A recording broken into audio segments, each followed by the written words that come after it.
L'equip de govern, format pel Partit Socialista, per Iniciativa per Catalunya i per Esquerra Republicana de Catalunya, presenta una proposta de resolució a favor de la convivència i de la no discriminació entre persones. Perquè pensem que del que es tracta és d'això, precisament, és de conviure i de construir ciutat i país tots junts. Avui aquí no parlem d'incivisme, no parlem d'actituds incíviques, del que parlem avui aquí, el que ens presenta avui aquí el Partit Popular, sota aquest paraigües de l'incivisme, és la vulneració del principi d'igualtat. El que vostè pretén que avui s'aprovi en aquest ple és contrari a dret. I una de dos, o vostè no ho sap, la qual cosa em preocuparia, o són uns irresponsables, la qual cosa em preocupa encara més. Vostè vol discriminar i dividir la societat en dos, entre bons i dolents. I resulta que els dolents són els immigrants. Senyor Turmo, l'arrelament i el regrupament familiar són drets recollits en la llei i en cas de ser negats anul·len garanties jurídiques a una persona i vostè ho sap molt bé. Coneix el principi de proporcionalitat? Si un català nascut aquí per un acte incívic rep una sanció dèbil, un català nascut a l'Àfrica no pot ser castigat diferent i amb més duresa. I és molt dur per un català que acaba d'arribar no poder accedir al permís de residència per arrelament ni poder reagrupar a la seva família. El que vostès volen fer és impossible i el que és impossible no es pot fer. Per tant, senyors, més enllà de la voluntat que tots tenim d'una major civilitat, d'un millor comportament de tota la societat, vinguin d'on vinguin, parlin el que parlin, resin el que resin, hem d'aplicar el dret que ja regula suficientment la convivència. Vostè sap perfectament que les conductes cíviques no són normes estàndards a tots els municipis i canvien d'un municipi a l'altre. Les exigències no són les mateixes i això portaria a judicis arbitraris. Per entendre'ns, per si no m'ha entès, i per posar-li un exemple, a Barcelona no es pot caminar mig nu pel carrer. A Lleida, en aquests moments, no es pot anar amb burca. Les diferències són substancials entre els municipis. En un estat de dret, senyor Turmo, no podem confondre les conductes incíviques amb delictes clarament tipificats en l'ordenament jurídic i penal. És per això que els antecedents policials i penals són homogenis i objectius i compleixen amb la lògica de la proporcionalitat del delicte i són els únics referents vàlids per a denegar un permís de residència. I només l'administració de l'Estat, senyor Turmo, i també ho sap molt bé, és la que té la competència d'aprovar o denegar un permís de residència. La nostra obligació com a Ajuntament és aplicar les normatives municipals per igual a tota la ciutadania que resideix al municipi.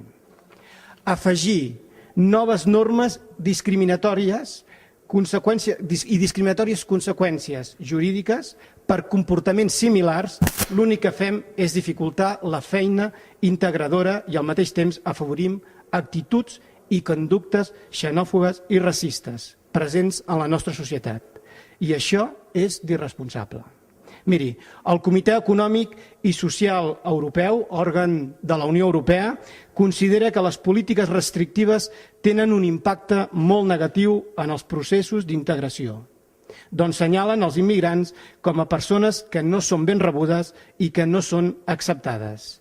En molts casos, jo crec que sempre, aquestes polítiques van acompanyades de discursos polítics i socials que criminalitzen la immigració, que són excloents i promouen la xenofòbia i la discriminació. I tot això vostès ho fan per 4 vots. Per aquest motiu, l'equip de govern presenta una proposta de resolució, com els deia, a favor de la convivència i la no discriminació entre les persones. I el que demanem, com s'ha dit, és seguir complint estrictament els requisits establerts a la normativa vigent, seguir treballant per al foment de la convivència en el marc dels instruments aprovats per l'Ajuntament del Pla Estratègic de Ciutadania, sol·licitar que en l'elaboració del reglament que desenvoluparà la llei orgànica tingui especialment en compte l'experiència i la visió als municipis, demanar que el municipalisme sigui present i pugui ser actiu en l'elaboració d'aquest reglament i reafirmar el nostre suport al pacte de ciutadania signat per tots els grups municipals. Pacte que és l'espai que ens hem dotat per parlar d'aquests temes. I en aquests espais, el senyor Rull, abans, quan intentava barrejar diversos conceptes, s'estava escoltant en accés quan parlava del pla de participació i ha posat pel mig el pla estratègic de ciutadania. Aquest és un pla que funciona des d'un punt de vista tècnic i d'accions polítiques molt clares. I l'apartat de participació, com vostè també molt bé ha dit, depèn molt de la voluntat dels grups que en formen part.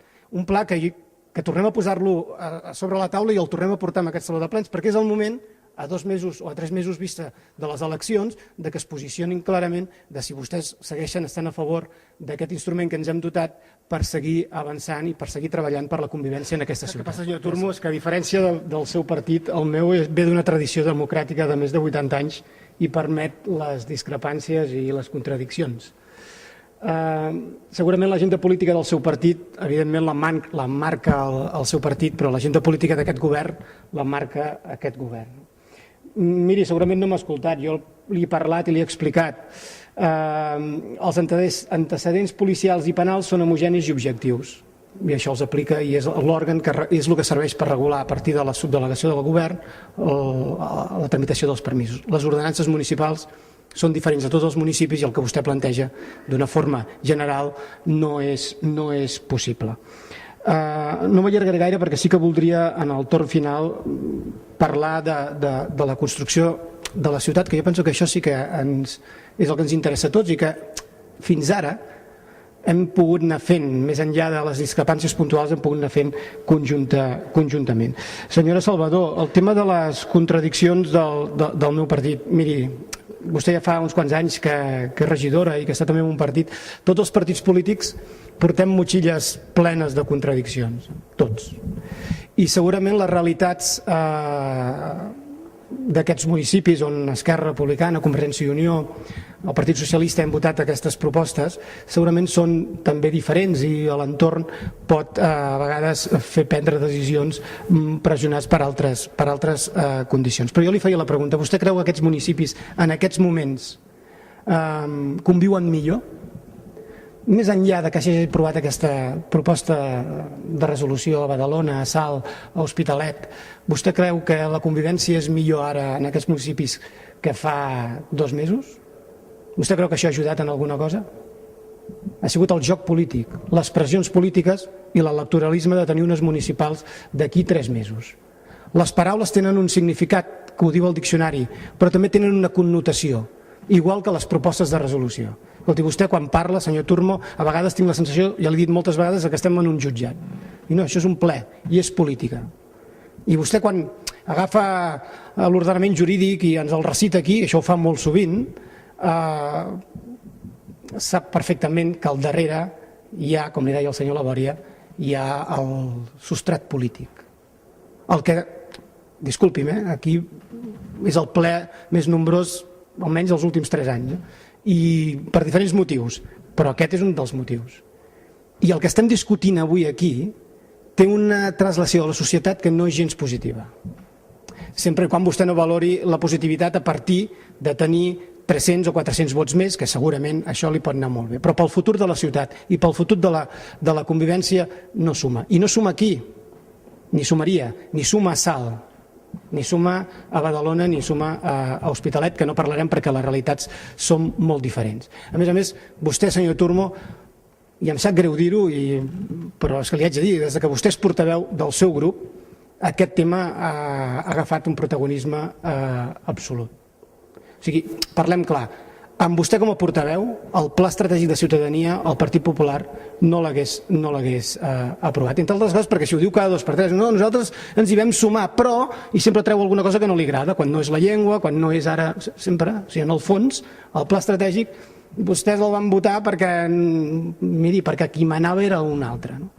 I, home, doncs, em sap greu dir-li, però la realitat és aquesta. Hem parlat, en aquests últims anys, de regrupament, de convivència, d'arrelament, etc., de padró.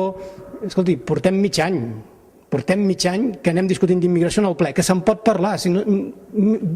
Més enllà del pla estratègic hi ha vida. No tinc cap problema. Però el pla estratègic, a diferència de la majoria de ciutats que vostè ha posat com a exemple, o la senyora Salvador ha posat com a exemple abans, no tenen ni un lideratge polític en aquest tema, ni tenen un full de ruta al voltant de la immigració que l'ajudi a caminar tots junts. Nosaltres el tenim, aprofitem-lo.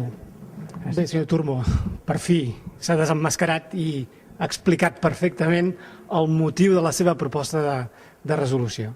Evidentment, la immigració preocupa a la ciutadania, molt. Això no ho hem negat en absolut, no a Terrassa, jo crec que és en general.